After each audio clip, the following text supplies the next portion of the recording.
Aleluia! Hoje nós iniciamos uma série de mensagens a respeito de cura interior. Cura interior é um assunto muito importante, muito interessante e às vezes mal entendido, às vezes colocado em segundo plano e, na maioria das vezes, quando se fala de cura interior, ou a pessoa não estudou bastante para ministrar, ou ela puxa para um lado mais emocional, um lado que cria mais expectativa. Não será assim conosco. Nós vamos, em nome do Senhor Jesus, procurar ser o mais técnico possível. Porque existem muitos questionamentos por parte de cristãos tradicionais, dizendo, não, quando a gente nasce de novo, tudo se torna novo, não há necessidade dessa conversa de cura interior, não existe isso. Bom, nós vamos trabalhar de acordo com a palavra de Deus e trazer para você luz sobre esse assunto. Eu fico coçando a garganta aqui, né? Porque eu sou apaixonado por esse assunto. Libertação, Espírito Santo, são coisas que minha alma se enche. Mas vamos lá. Nós vamos trazer luz sobre esse assunto, que é polêmico, mas é necessário para a produção de uma vida espiritual mais sadia e plena em Cristo Jesus. Vamos lá? 1 Tessalonicenses, capítulo 5, versículo 23, diz assim: o mesmo Deus da paz vos santifique em tudo, e o vosso espírito, alma e corpo sejam conservados íntegros e irrepreensíveis na vinda de nosso Senhor Jesus Cristo. Amém?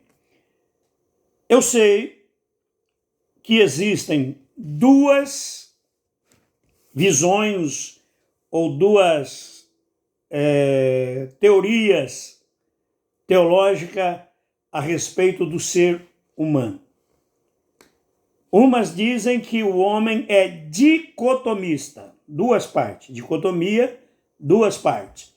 Ou seja, que alma e espírito são a mesma coisa, então o homem é corpo e alma. A outra, que é a que eu defendo, que eu creio, somos tricotomistas. O que isso significa? Que nós somos formados em três partes. Nós somos um todo, mas somos tripartido. Assim como Deus é uma trindade, o homem também é uma trindade diferente, lógico, de Deus, mas uma trindade. Que espírito é uma coisa, alma é outra coisa e corpo é outra coisa. E esse texto que nós acabamos de ler, o apóstolo Paulo deixa claro isso. Porque ele diz assim, que Deus santifique vocês em tudo, vosso espírito, vossa alma e vosso corpo sejam conservados íntegros e irrepreensíveis na vinda do Senhor Jesus Cristo. Paulo está falando de santificação e de cura holística, ou seja, total. Total. Que espírito e alma são diferentes, no Novo Testamento a gente vai ter claramente isso. No Antigo Testamento nem tanto. Até porque no Antigo Testamento a maneira de Deus agir com as pessoas não era trabalhando o espírito da pessoa, mas sim a alma da pessoa. Mas no Novo Testamento nós temos esse texto, outros textos, e inclusive em Hebreus, capítulo 4, versículo 12, diz que a palavra de Deus ela é mais afiada que uma espada de dois gumes e é apta, que ela penetra e divide juntas e medulas e alma e espírito. E é apta para discernir os pensamentos. Ou seja, alma é uma coisa, espírito é outra. E nós vamos trabalhar isso agora. O homem integral e seus problemas. Começamos aqui uma caminhada pela história bíblica. A criação.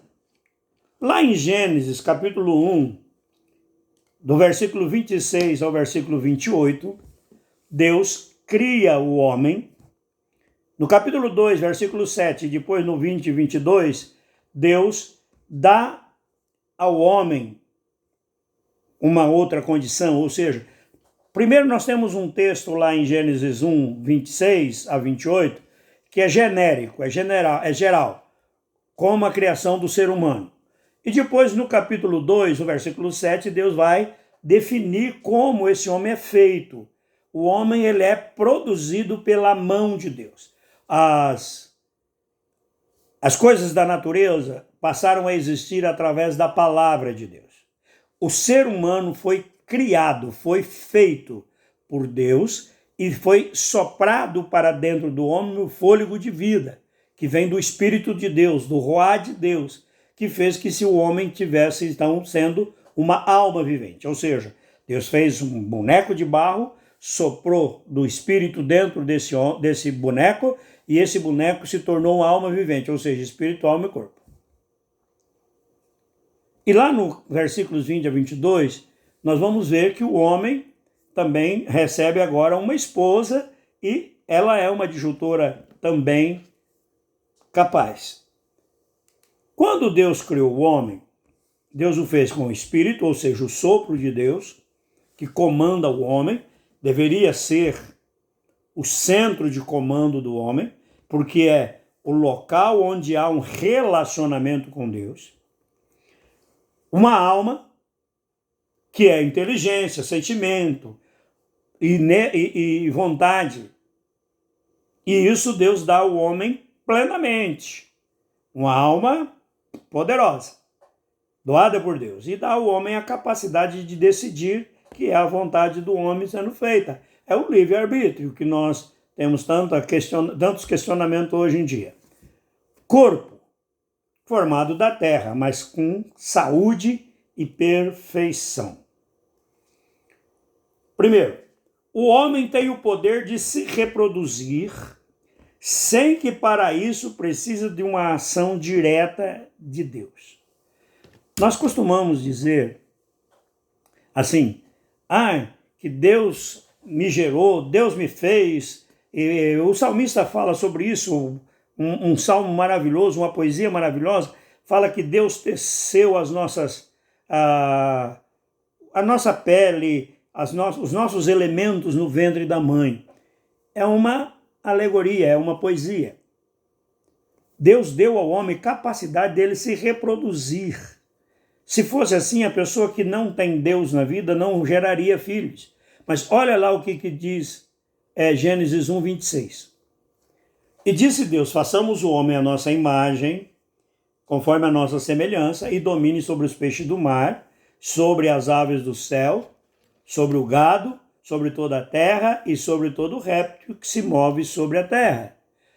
E criou, versículo 27, e criou Deus o homem à sua imagem, a imagem de Deus o criou, homem e mulher o criou.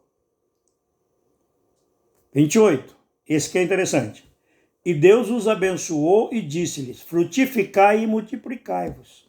Enchei a terra, sujeitai-a, dominai sobre os peixes do mar, sobre as aves do céu e sobre todo animal que se move sobre a terra. Essa é a lei da natureza humana.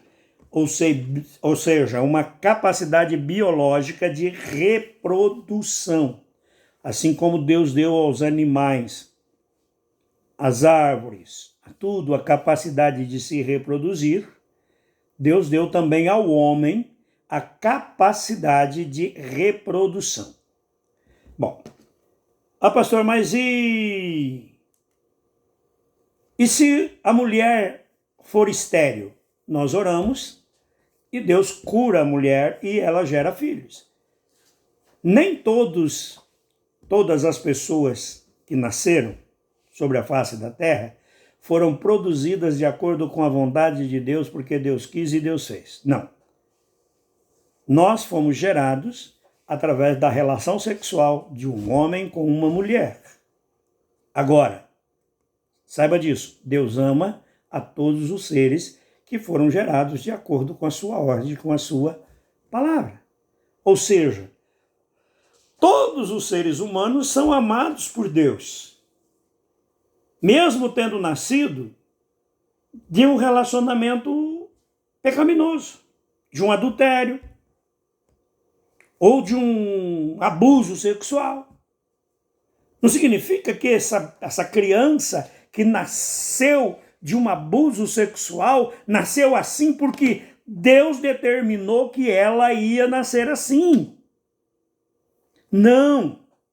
Deus deu ao homem capacidade de reprodução, Deus deu à mulher capacidade de reprodução, e se eles não tiverem nenhum problema físico, quando eles tiverem uma relação e a mulher estiver no período fértil, ela vai gerar um filho. Mesmo que esta relação sexual não seja uma relação sexual consentida, não seja uma relação sexual desejada. Pode ter sido forçada, mas ela estava no período fértil e por isso gerou-se uma criança. Acontece que ao se gerar uma criança, nasce um ser humano. E o ser humano é amado por Deus. Não significa que foi Deus que determinou que aquela mulher fosse estuprada por aquele homem para gerar essa criança. Presta atenção nisso. Nós não podemos deixar de entender isso, porque lá no futuro os traumas serão tremendos e a alma vai ser problemática. A alma perfeita de Adão e Eva. A mente. A alma é formada de mente, vontade, emoções e sentimentos. Capacidade de raciocínio da mente. Olha o que Deus fez. Tomou Deus o homem e o pôs no jardim do Éden para o lavrar e o guardar. Versículo 19, 2:19. Havendo, pois, o Senhor Deus formado a terra, todo animal do campo e toda ave do céu, os trouxe a Adão para esse ver como lhe chamaria. E tudo o que Adão chamou a toda a alma vivente, esse foi o seu nome. E Adão pôs os nomes a todo o gado, e a todas as aves dos céus, e a todo o animal do campo. Presta atenção que a mente do homem aí, que foi criado do primeiro homem, era uma mente espetacular. Era uma mente plena. Era uma mente como a mente que Deus tinha dado a ele. Uma mente que conhecia todas as coisas boas e estava dentro dele.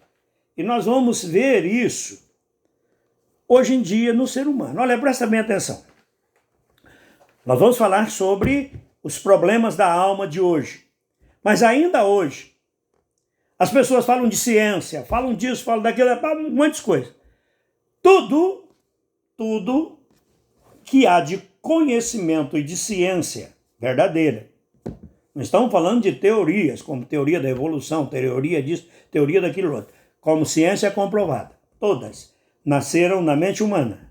Quem criou a mente humana? Deus. Um dia Isaac Newton estava deitado debaixo de um pé de maçã, segundo a lenda, e a maçã caiu, e quando ele viu a maçã caindo, ele, existe a lei da gravidade, a Terra puxa as coisas. A lei da gravidade estava lá desde que Deus criou a Terra. Mas a lei da gravidade foi formulada porque a mente humana descobriu. E essa mente humana, antes do pecado, ela era plena. Deus deu a Adão emoções e sentimentos maravilhosos. Olha o que Adão falou quando Deus deu de presente para ele a esposa, a mulher. E disse a Adão, primeiro, versículo 22, e da costela que o Senhor Deus tomou do homem, formou uma mulher e trouxe a Adão. E aí? 23. E disse Adão, essa agora é osso dos meus ossos, é carne da minha carne, e será chamada mulher, porque do homem foi tomada. Portanto, deixará o homem o seu pai e a sua mãe, e apegar-se-á a sua mulher, e serão ambos uma só carne. E ambos estavam nus, o homem e a sua mulher, e não se envergonhavam.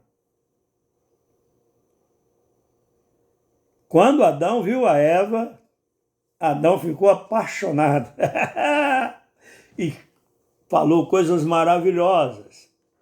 Deus deu a ele um sentimento puro. Eles estavam nus, não havia a soberba, não havia o desejo exacerbado sexual, não havia esse sex appeal.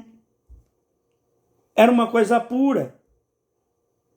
Era uma capacidade de sentimento pura. Adão, ele ama Eva de uma tal maneira que ele fala, não, essa aqui é a minha carne. Foi tirada de mim, olha como que é legal. E no futuro, os homens vão deixar a casa do seu pai para juntar-se com a mulher e formar uma nova casa, formar uma nova família. É interessante que aqui, antes do pecado, as coisas estão maravilhosas. Sobre desejo, o que a Bíblia fala? Vontade e desejo. Capítulo 2, versículo 15 ao 17 diz assim. Gênesis 2, do 15 ao 17, diz assim. E tomou o Senhor Deus o homem e o pôs no jardim do Éden para o lavrar e o guardar. E ordenou o Senhor Deus ao homem, dizendo, de toda a árvore do jardim comerás livremente. Mas da árvore do conhecimento do bem e do mal, dela não comerás, porque no dia em que dela comeres, certamente morrerás. Deus deu ao homem liberdade para comer de todas as árvores, menos de uma. Tinha duas importantes lá. A árvore da vida, que confirmaria o homem no estado de santidade, e a árvore da ciência do bem e do mal, que provocaria a queda, provocaria a separação de Deus. Veja bem, Deus disse que não era para comer dessa árvore, ele podia comer de todas as outras. A vontade agora precisa ser controlada e estava sendo controlada. Uma coisa que nós precisamos entender e guardar. Assim como anjos, no princípio, antes da queda angélica, o homem tem o livre-arbítrio para decidir obedecer ou desobedecer. Deus dá ao homem esse direito de escolha. A central de comando do homem na criação divina é o espírito. E a alma é apenas o local de administração. Eu ouvi um rabino falando uma coisa maravilhosa.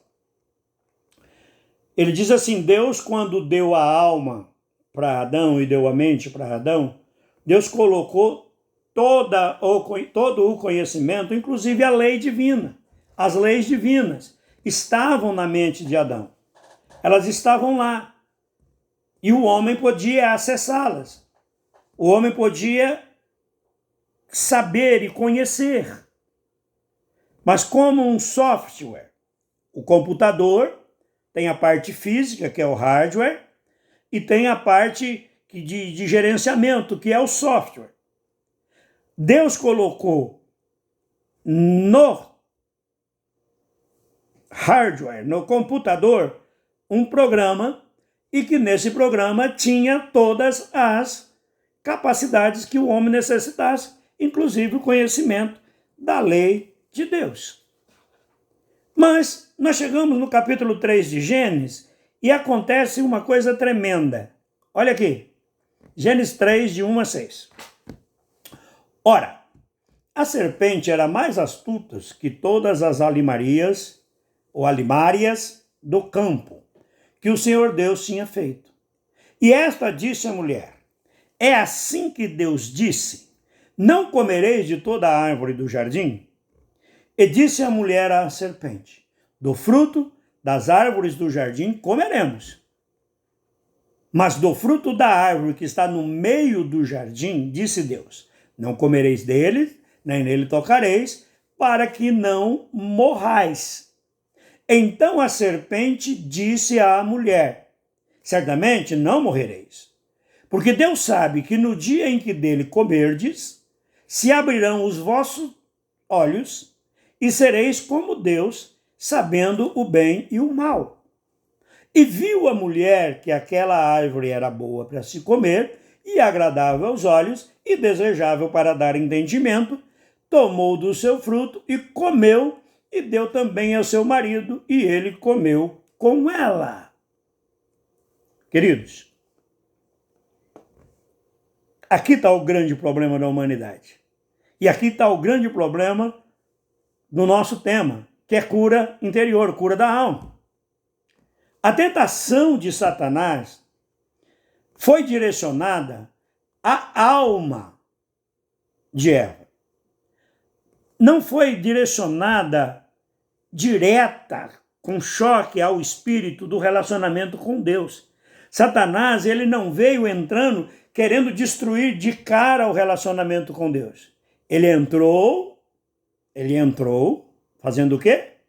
Trabalhando na alma. Tirou Eva do centro de comando e trabalhou a mente, o desejo e a vontade.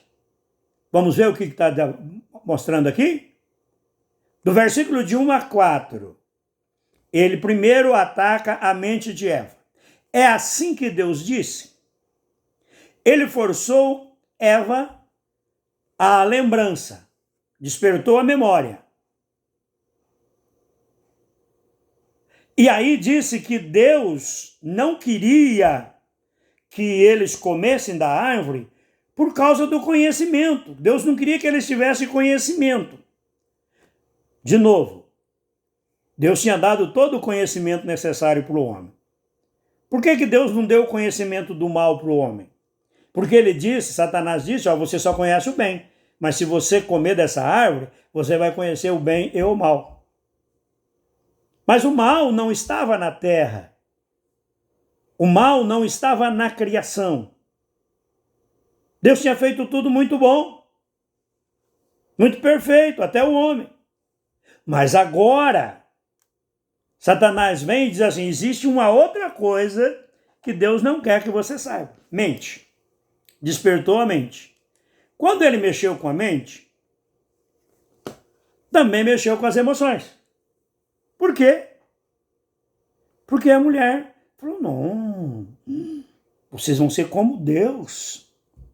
E aí todo mundo fala, essa é uma mentira do diabo.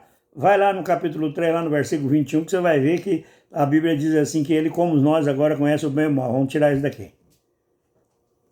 Ele não está dizendo que vai ser Deus, vai ser como conhecedor do bem e do mal. E aí Eva olha para a árvore e as emoções dela afloram. Que essa árvore deve ser muito boa para comer. Nossa, como ela é agradável. A cobiça dos olhos. A cobiça dos sentimentos. A cobiça dos olhos. E por fim o desejo. Ela diz, essa árvore é desejável, ela traz apetite. Ela desperta os sentimentos dos meus sentidos. Então, a tentação de Satanás foi para a alma. E o que Satanás destrói no relacionamento com Deus é através da alma.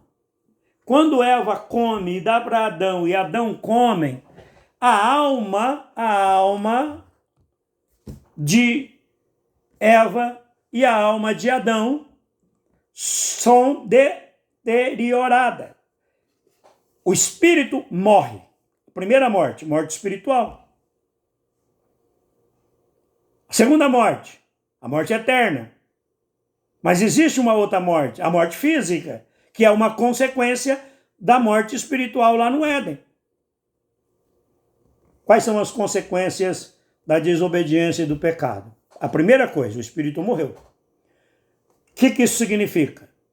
Que o homem foi separado de Deus. O espírito humano não tem mais a comunhão com Deus. Se o espírito não tem mais a comunhão com Deus, e a alma está deformada, e a alma é deformada também. Quando ela é deformada, ela passa a governar, ela usurpa o lugar de autoridade. O lugar de autoridade é o espírito, mas a alma vem e diz assim, não, quem manda agora sou eu. Porque os desejos, as emoções, os pensamentos, os raciocínios, é isso que manda. Agora, eles passam a ter também a informação do mal. Eles sabem que existem coisas que não devia fazer. Eles fizeram. Perpetuaram o mal. E a alma do homem está deturpada. Por causa disso, nós não temos hoje uma mente tão capaz. Mas nós sabemos que existem pessoas que têm desenvolvido habilidades tremendas, sem que tenham tido estudo para aquelas habilidades. Por exemplo, existem pessoas, e eu estava ouvindo sobre isso, um menino com síndrome de Down. Um dia, os pais perceberam que ele gostava de ouvir músicas clássicas. Eles botavam lá a música clássica, lá, Chopin, Mozart, e ele gostava de ouvir aquilo. E quando foi um dia à noite, o pai acordou e ouviu alguém ao piano tocando Mozart. Ele chamou a esposa, assustado, porque eram só eles dois e mais o filho na casa. Era uma casa sobrado, né? Eles dormiam na parte de cima. Eles desceram para ver o piano lá na sala e quem estava tocando era o filho deles, que não tinha nenhum conhecimento como que eu posso dizer? De estudos humanos. Não tinha nenhum conhecimento de música, de partitura. Mas ele tocando, estava a música do Mozart perfeitamente no piano. E descobriu-se então que ele era um tremendo de um pianista. Ele ouvia, ele não sabia ler lá a partitura. Ele ouvia, aquilo entrava no coração dele e os reflexos dele faziam com que ele tocasse. Mas nem todos têm essa capacidade. Então existem diferenças de alma. Tem uma alma mais desenvolvida, outra menos desenvolvida em certas habilidades. Vejam as consequências dessa deterioração da alma. Primeiro, a primeira coisa que aconteceu foi que o homem passou a ter vergonha de si mesmo. A Bíblia diz que os dois estavam nus e não se importavam com isso. Mas quando eles comeram que a alma foi deturpada, um olhou para o outro e falou, opa, tem alguma coisa errada. Eles já tentaram se cobrir com folhas de figueira. A segunda coisa que aconteceu foi vergonha de Deus. Eles se esconderam. E quando Deus veio visitá-los, eles estavam escondidos. Quando eles viram que não podiam mais ficar escondidos, eles aparecem e ele diz assim, olha, eu escutei a tua voz e aí como eu estava nu, eu me escondi porque eu fiquei com vergonha. Vergonha de si mesmo e vergonha de Deus. Isso aqui é um grande problema da alma do ser humano. Tem gente que ele não tem coragem de orar porque ele tem vergonha da sua condição diante de Deus. Tem gente que ele tem vergonha do seu corpo, ele procura se deformar, quando ele tem condição financeira, ele vai buscar isso, buscar aquilo outro, porque ele não está contente com a aparência dele, ele tem vergonha daquilo. Tudo isso por causa do pecado. O sentimento foi transtornado. Você lembra que quando Deus apresentou a mulher para Adão, Adão ficou apaixonadão? Essa é carne da minha carne, osso dos meus ossos, vai ser chamada de mulher? Maravilhosa. O homem vai deixar tudo para viver com a mulher? Aí Deus fala para Adão, Adão, você comeu da árvore. Aí o que ele fala? A mulher que tu me deste. Ele já não mais protege mais a mulher, ele não quer mais proteger a mulher. Ele agora quer se livrar. Aquele sentimento de proteção, de cuidado, deixou de existir. É claro que alguns têm, outros não têm, mas já de cara ele lança a culpa na mulher. Foi ela que comeu? Foi. Mas ele também tinha culpa. Quem mandou ele comer? Continuando. Por causa disso, o sofrimento veio. Em 2 momentos, Deus disse que a mulher passaria a ter dor na sua concepção, que ela ia produzir filhos com dor. E o homem ia ter que trabalhar, se fadigar para obter o sustento. Logo na primeira geração, aparece o sentimento de inveja e de ódio. Caim mata Abel por quê? Por inveja, por ódio. Ele queria ser como primogênito, queria que Deus o recebesse melhor do que recebeu Abel. Mas não foi assim por causa da sua oferta. E Deus disse isso para ele. Se você fizer bem feito, você vai ser aceito. Mas ele vai lá e mata o irmão. Quando a alma caída assume o comando do homem, o homem está separado de Deus e ele não busca mais Deus. Ele busca o seu próprio raciocínio, o seu próprio interesse. A voz da alma é o raciocínio, passa pela sede da alma, que é a mente. Estando separado de Deus e escravizado a Satanás, a alma do homem é influenciada diretamente pelo inimigo. O inimigo trabalha na mente humana. A mente humana se transformou num campo de batalha, um lugar onde Satanás procura fazer todas as suas desgraças. Lembra daquele ditado? Cabeça vazia, oficina do diabo? É verdadeiro. Através da alma, o homem é levado sempre para longe de Deus. Nós vemos Caim, nós vemos a humanidade no dilúvio, nós vemos a Torre de Babel, e nós vemos Sodoma e Gomorra, e nós vemos o que vai acontecendo. Deus não desistiu do ser humano. Deus buscou sempre algum homem para começar de novo. Mas nós vemos que todos esses homens tiveram problemas por causa da sua alma, por causa dos seus desejos, por causa dos seus sentimentos.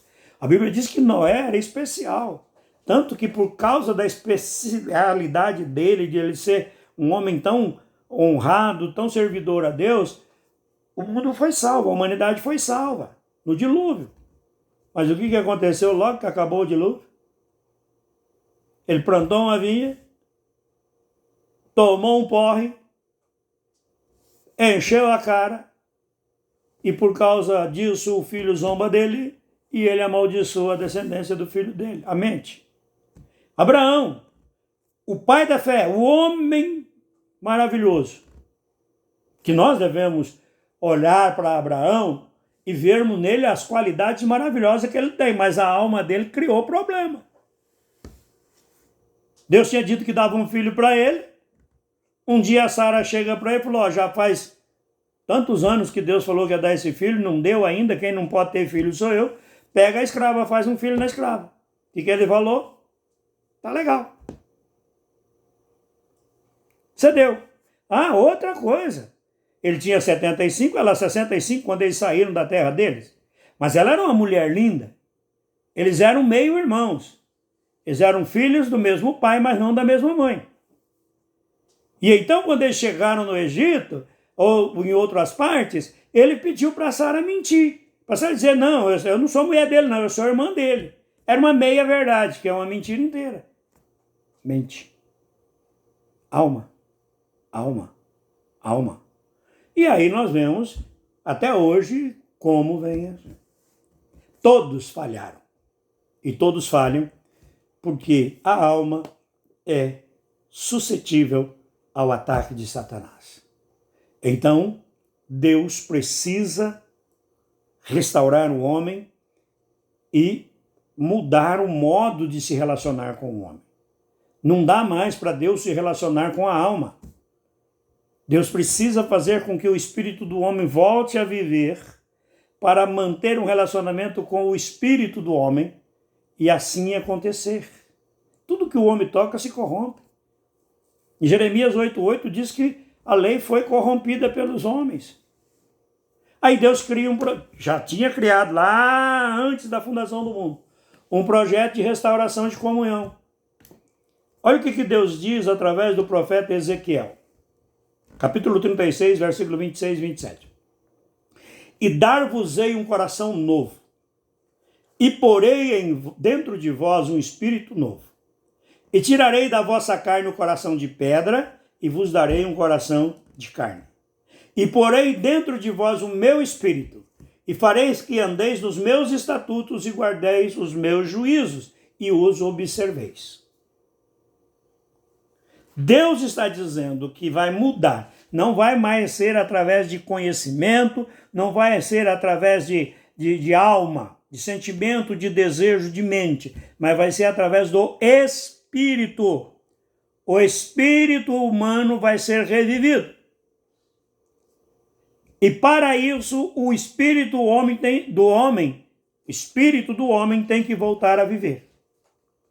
Deus planejou isso através da vinda de Jesus.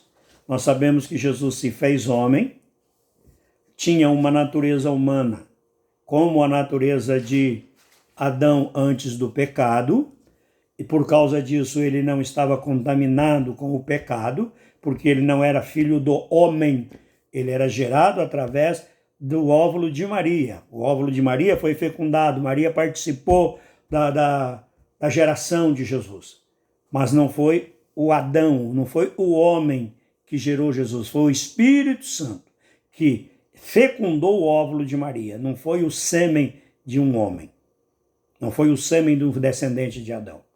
Então Jesus tinha uma natureza limpa, sem a natureza do pecado, mas ele assumiu o nosso pecado.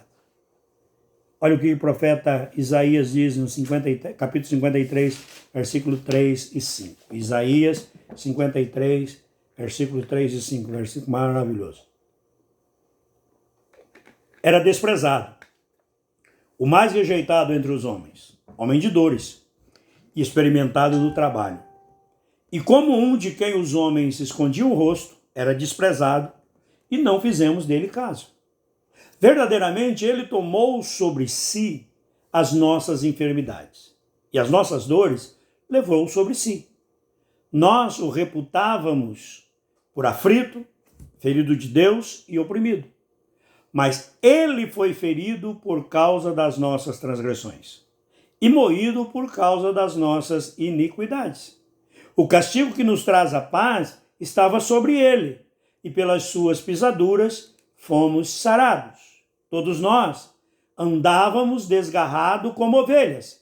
Cada um se desviava pelo seu caminho, mas o Senhor fez cair sobre ele a iniquidade de todos nós. Outro texto, 2 Coríntios, capítulo 5, do 14 até o 21, e um pouquinho mais, diz assim: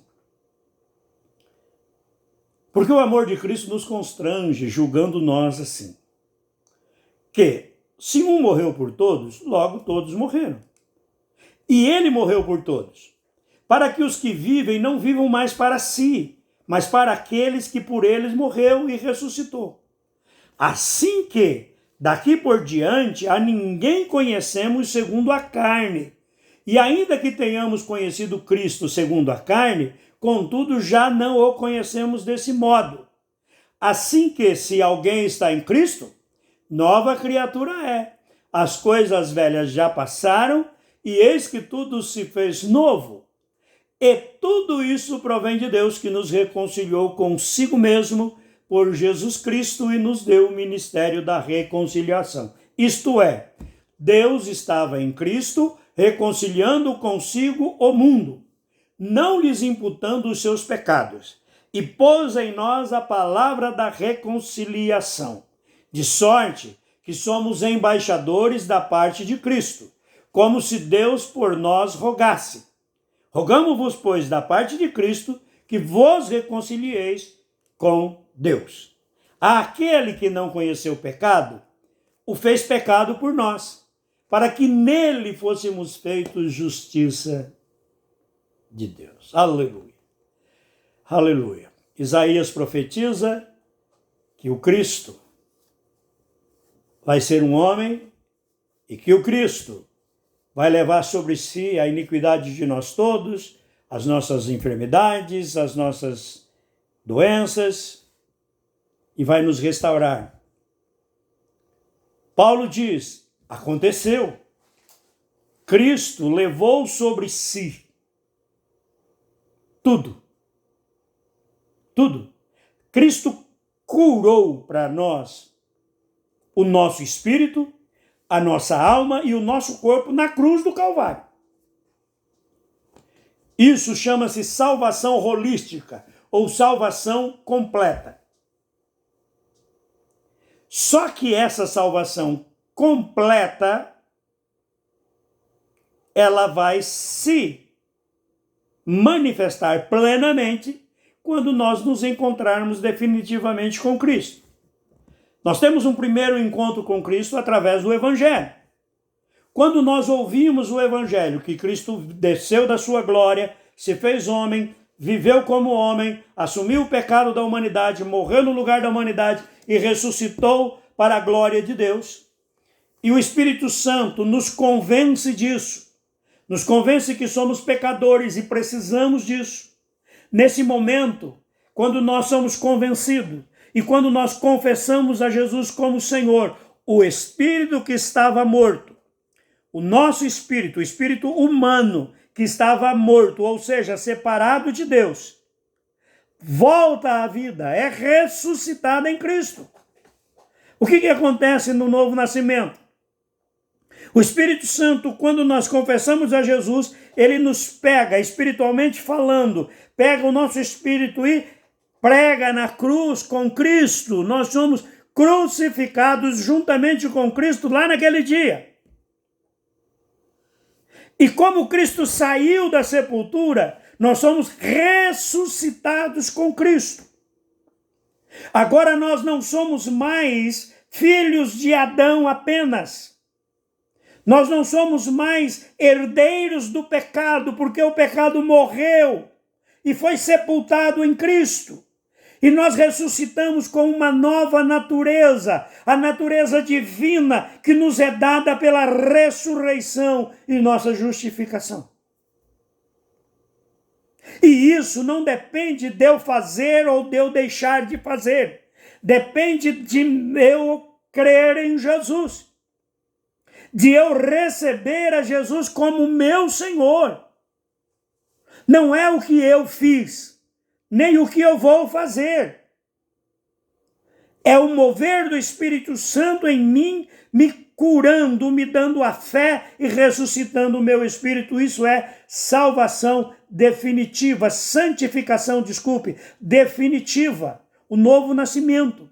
Paulo termina dizendo, aquele que não conheceu o pecado, quem nunca pecou? Jesus. Deus fez ele pecado por nós. O pecado do ser humano que já tinha sido feito e que ia ser feito, foram colocados sobre Jesus. O pecado de Adão foi colocado sobre Jesus. O impecado, o impecável. Aquele que não pecou, recebeu sobre si a imputação do pecado. E nós que éramos filhos de Adão e que vivíamos em pecados, morremos junto com Cristo e Cristo imputa sobre nós a justiça, a santificação, a salvação. Nascemos de novo. Somos nova criatura. As coisas velhas já passaram. A minha natureza pecaminosa morreu. Romanos capítulo 6 mostra bem isso. Está morto, está sepultado. Eu sou um novo homem, na natureza divina. Mas ainda sou homem. A minha natureza humana não morreu. Antes de Cristo, eu tinha uma natureza humana e uma natureza pecadora. Em Cristo, eu tenho uma natureza humana e uma natureza divina. Alabahaias, doada de presente pela morte e ressurreição de Jesus. Quando você nasce de novo, você sai da condição de pecador Você passa para a condição de justo diante de Deus. Deus olha para você e diz, justo. Miriam, você é justa. Você é santa. Onde está essa justiça, Miriam? Onde está essa santificação, Miriam? Onde está essa justiça, Sandra? Maria Duarte? Onde está essa santificação, Wesley? No teu espírito. No espírito humano. Na parte que ressuscitou, ressurgiu em Cristo. Santificação definitiva. A segunda fase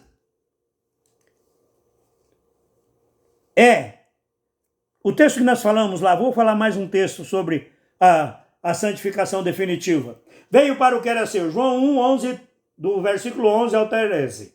Veio para o que era seus e os seus não receberam, mas a todos quanto receberam, deu-lhes o poder de serem feitos filhos de Deus, aos que creem no seu nome, os quais não nasceram do sangue, nem da carne, nem da vontade da carne, nem da vontade do homem, mas nasceram de Deus. Novo nascimento. As heranças passadas morreram. Você agora tem a herança divina em Cristo. Mas e a sua alma? Novo nascimento é o começo. É o início da caminhada. Não é o final. Você ainda vai viver uma vida aqui na terra. E essa vida aqui na terra, esse período de vida na terra depois do novo nascimento, é um período em que você vai num crescente, como diz o apóstolo Paulo, de glória em glória. Você vai num crescente, sendo progressivamente, ou seja, subindo na santidade praticada. Você tem a santidade imputada, novo nascimento. A santidade praticada, a santificação praticada é o dia a dia. O que é a santificação do dia a dia? É a cura da alma. É a cura interior. É só questão de semântica. É questão de semântica. Deus nos fez justo, porque nós não tínhamos condição de sermos justos. O salário do pecado é a morte. Nós éramos pecadores, nós tínhamos que morrer. Mas Cristo morreu no nosso lugar, nós morremos em Cristo, então eu morri para o pecado não tem mais domínio sobre nós. Romanos capítulo 6, do versículo 6 em diante, até o 14. Mas a minha alma, ela não morreu e renasceu. Ela vai ser transformada. Paulo diz isso. Transformai-vos pela renovação do vosso entendimento. A terceira fase é a total cura do corpo, na santificação final, quando da volta de Cristo. E nós também entramos na glorificação quando morremos, se morrermos antes da volta de Jesus. Mas até lá, nós estamos num processo. E esse processo é o que nós vamos estudar a partir de agora. Nessas próximas semanas, nós vamos nos aprofundar nisso, na cura da alma. Como nós vamos crescer nessa santificação progressiva. E o escritor aos Hebreus diz que sem santificação, ninguém verá a Deus. É interessante que a gente escuta falar muito em santidade, mas esquece de santificação. Santidade é a qualidade do que é santo. Ou seja, daquele que alcançou a santificação, o final na santificação. Então, nós temos, Deus é santo. Deus é santidade pura. Nós somos santos, temos santidade porque Deus nos imputou a santidade. Mas, humanamente, a nossa alma, ela vai sendo progressivamente. Uma coisa que nós precisamos entender, depois que nós nascemos de novo, a alma continua sendo importante. Ela já não é mais o centro de comando, não devia ser. Ela continua brigando para ser, né? Mas o espírito novo, renascido, que é o que deve nos dirigir. Se você ler os textos bíblicos, vai falar sempre do espírito humano, da preeminência do espírito. Jesus disse isso, que Deus procura adoradores que o adorem com sentimentos e com emoções? Não, em espírito e verdade. Através do espírito humano, se lá no seu interior, aquela adoração verdadeira que sai lá de dentro, não essa emoção, né? A gente pensa muito na emoção, né? A gente cantou muitos hinos, irmãos, emocionantes, que corria a água dos olhos. E depois a gente descobriu que esses hinos nada mais eram do que melodias que foram escritas pensando numa mulher. E aí depois, para virar um hino, bastou, em vez de colocar Maria Lúcia, colocou Jesus. O cara fez lá, porque eu quero estar no teu colo, eu quero te abraçar, eu quero te beijar, eu quero te acariciar os seus cabelos. Aí, em vez de falar, né, Maria Lúcia, no meu caso, falou, Jesus, eu quero te abraçar. Sentimentos, emoções. A alma continua importante. Por quê? Porque o espírito do homem só é atingido através da alma. Se Deus me salvou, foi a partir da minha alma. Ele veio, o Espírito Santo veio, mexeu na minha alma, no meu entendimento e revelou-me no meu entendimento a Cristo. E o espírito do homem só pode se manifestar através da alma. O mundo físico, o mundo que nos rodeia, natural, só pode ser acessado pela alma. É por isso que é uma coisa muito importante. E ela é tão importante que ela é um campo de guerra. Satanás vive tentando nos roubar a mente, tirar de nós o nosso controle e colocar os pensamentos deles. Bom, vamos lá. Quais são as entradas da alma? Como atingir a alma do ser humano? Através dos olhos. Aquilo que eu vejo gera uma imagem que grava na minha alma.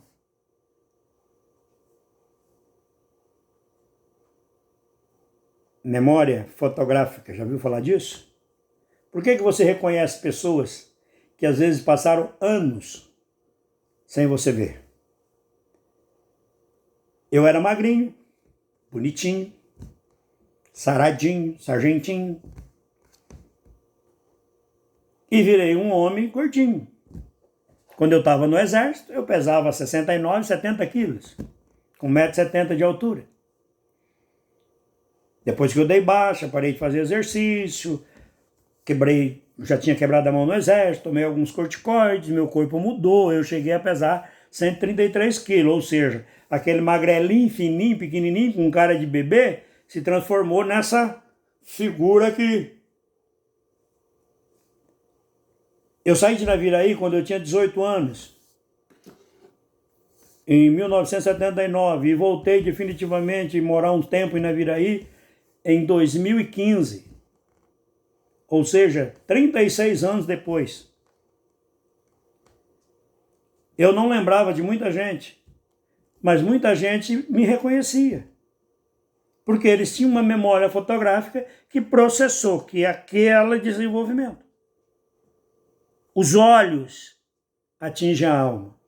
Aquilo que eu leio, aquilo que eu vejo, filmes,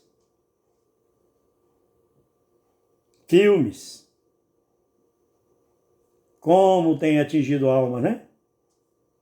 Imagens. Tanto que existe uma linguagem que as pessoas fazem para roubar a sua mente. Um gesto com a mão, uma imagem que passa atrás do outro. A outra entrada da alma, ouvidos. Aquilo que eu ouço vai para a minha alma. E aquilo que eu ouço pode transformar a minha alma. Por isso que nós temos que ter cuidado com o que a gente vê e com o que a gente ouve. É por isso que nós temos que ter muito cuidado. Principalmente hoje. Nós ouvimos muita coisa que não são verdadeiras, são parecidas, mas não são verdadeiras. E isso acaba gerando em nós um comportamento. Por quê? Porque a nossa alma vai sendo contaminada. Quais são as saídas da alma? Como que a alma se manifesta? A alma se manifesta através da mente, do raciocínio. A alma nos leva a juntar 1 mais 1 dá 2. Mas presta bem atenção. Outra maneira da alma se expressar é através da fala. Às vezes a gente fala por sinais também. Então a alma se manifesta de acordo com os sentidos físicos. Os nossos sentidos físicos trazem uma manifestação da nossa alma. Por quê? O nosso desejo de comer certo tipo de comida, a nossa aprovação, a nossa desaprovação de alguma coisa que nós comemos, ouvimos, tocamos. A alma está aí. E ela precisa ser cuidada. Satanás não desistiu de comandar a alma do homem. Por isso ele procura influenciá-la. Mesmo depois que você nasceu de novo. Pedro diz assim, sede sóbrios. Sede sóbrios. Ou seja, seja firme no entendimento. Satanás anda em derredor procurando a quem possa tragar. Se você começa a fazer devaneios na sua mente e ceder espaço a pensamentos, ceder espaço a recordações do passado, você pode estar sendo atacado por Satanás. E nós precisamos que essa guerra seja vencida pelo nosso espírito. O campo a mente, a alma, é o campo de guerra. O Satanás não está lutando contra Deus. Essa é uma coisa que nós precisamos colocar na cabeça. O diabo não está lutando contra Deus, ele já perdeu essa, ele tentou e deu errado. Então agora ele está tentando destruir as criaturas de Deus.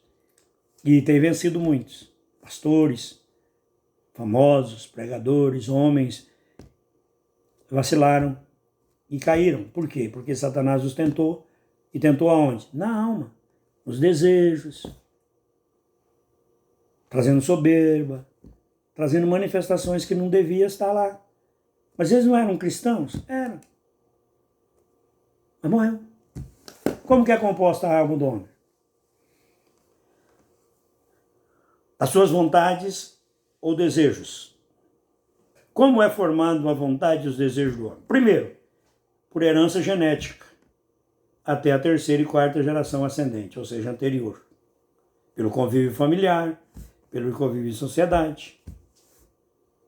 A vontade pode ser influenciada pela mente, pelas recordações, pelas lembranças.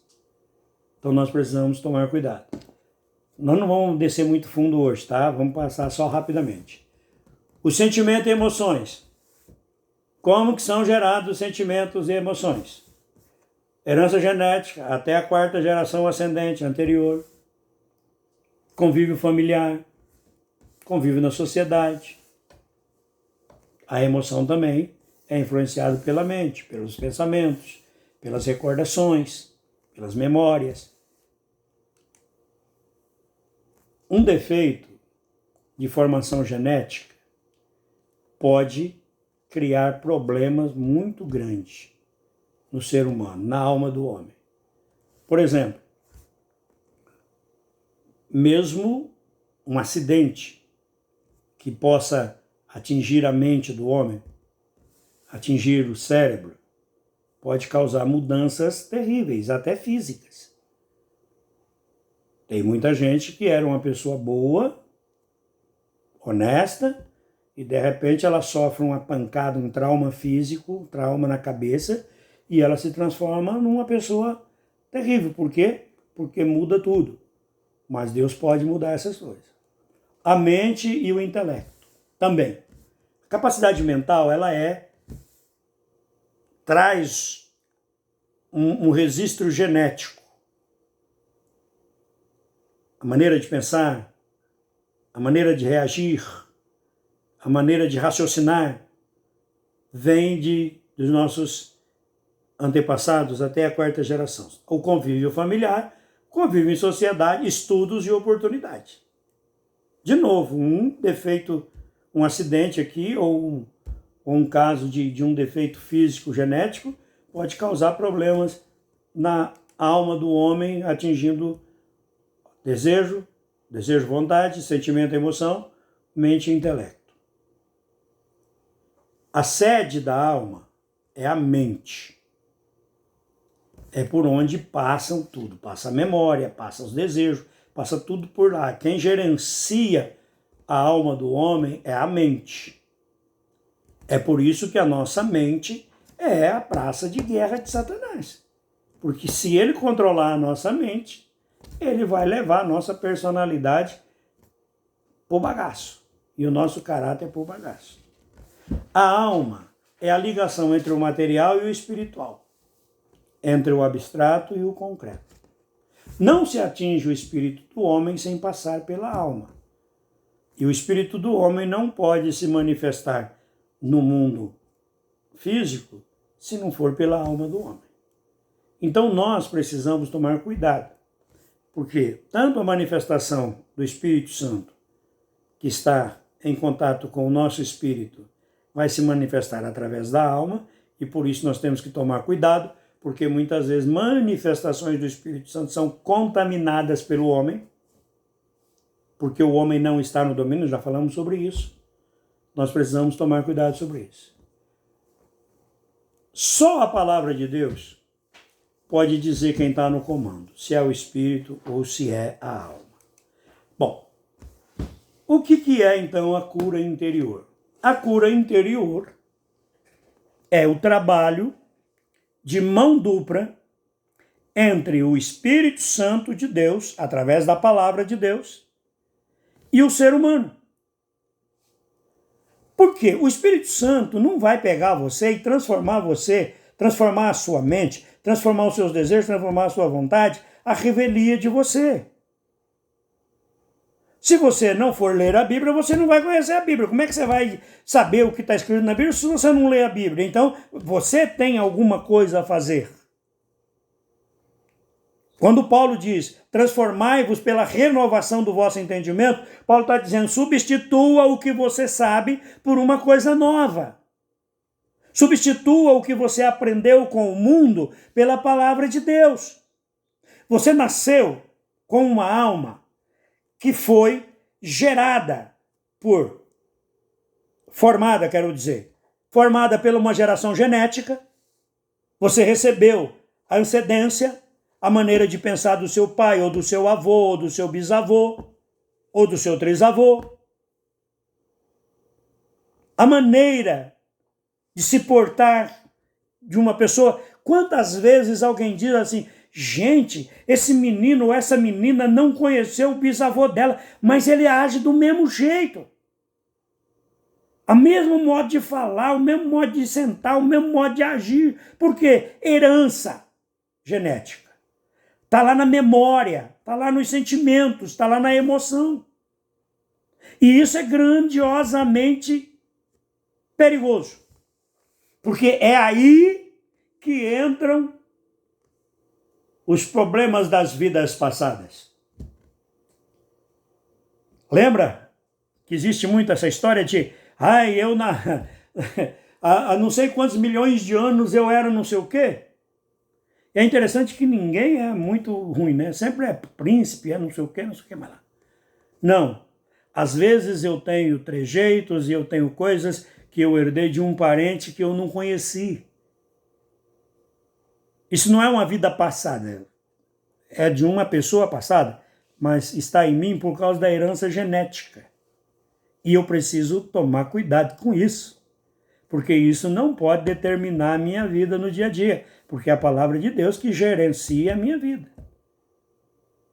A cura das lembranças, a cura das emoções, a cura da mente deve ser ajustada com a vontade de Deus. Porque aí vai ser imprimido em nós o caráter de Cristo. Nós devemos caminhar pela fé e não pelos sentimentos. Mas isso é cura interior, isso é santificação progressiva.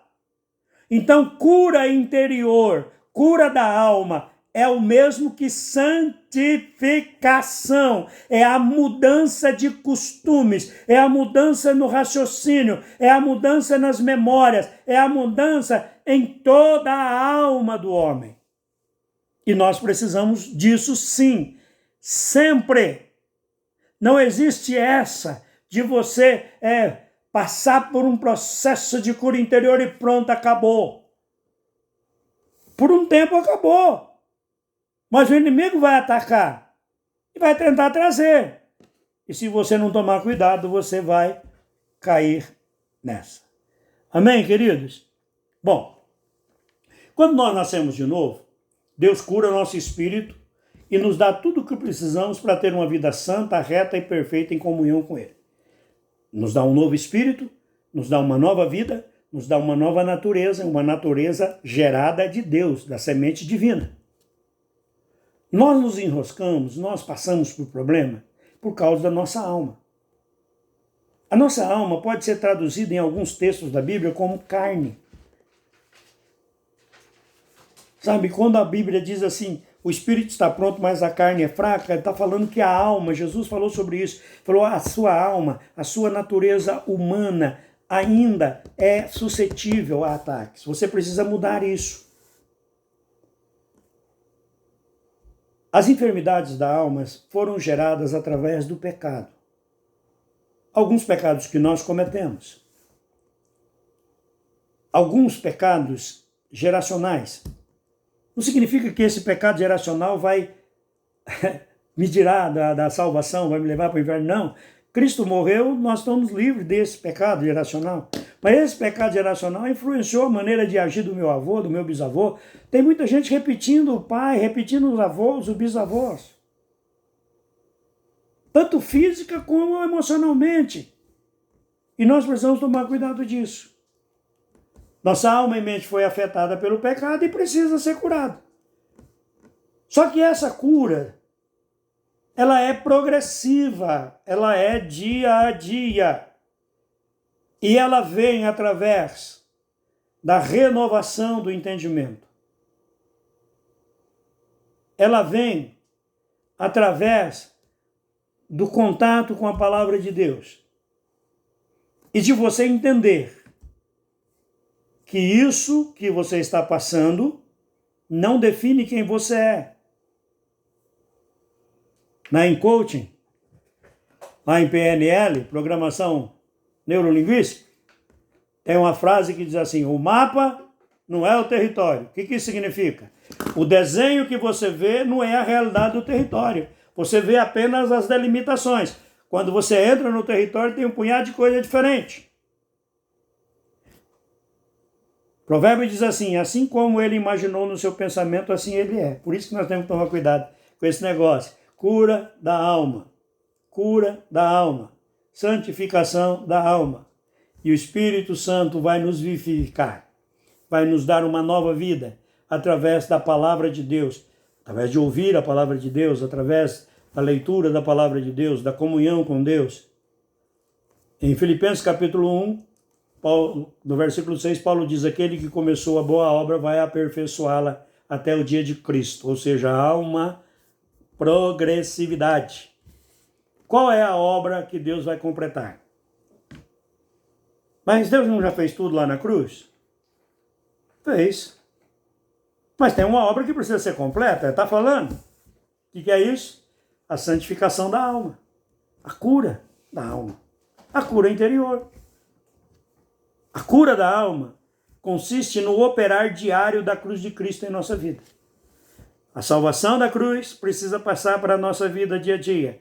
A morte do espírito e a ressurreição do espírito precisa ser a morte da alma e a ressurreição da alma através da palavra de Deus. A cruz aqui é a vontade de Deus para a minha vida. Por que ela é uma cruz? Porque ela provoca sofrimento. E por que ela provoca sofrimento? Porque a minha vontade choca com a vontade de Deus. E normalmente, a minha vontade não é a vontade de Deus. Mas eu escolho fazer a vontade de Deus e o Espírito Santo me capacita. Eu escolho, o Espírito Santo me capacita. Eu decido que eu vou obedecer. Não tenho capacidade para obedecer. Mas o Espírito Santo me capacita. Me transforma e muda. Queridos, nós vamos passar um tempo conversando sobre isso. Não sei quantas mensagens nós vamos ter aqui, mas Deus vai nos conduzir. Amém? Oremos. Pai, obrigado porque podemos ter esse tempo despertando o nosso entendimento, despertando a nossa alma para a necessidade da cura. Leva-nos, Senhor, por caminhos onde possamos progressivamente crescer no conhecimento e na graça do Senhor, de modo que venhamos ter a nossa alma santificada, renovada, mudada pela Tua palavra e pelo nosso relacionamento com o Senhor. Guarda-nos, é o que eu te peço, em nome de Jesus. Amém. Amém, Jesus.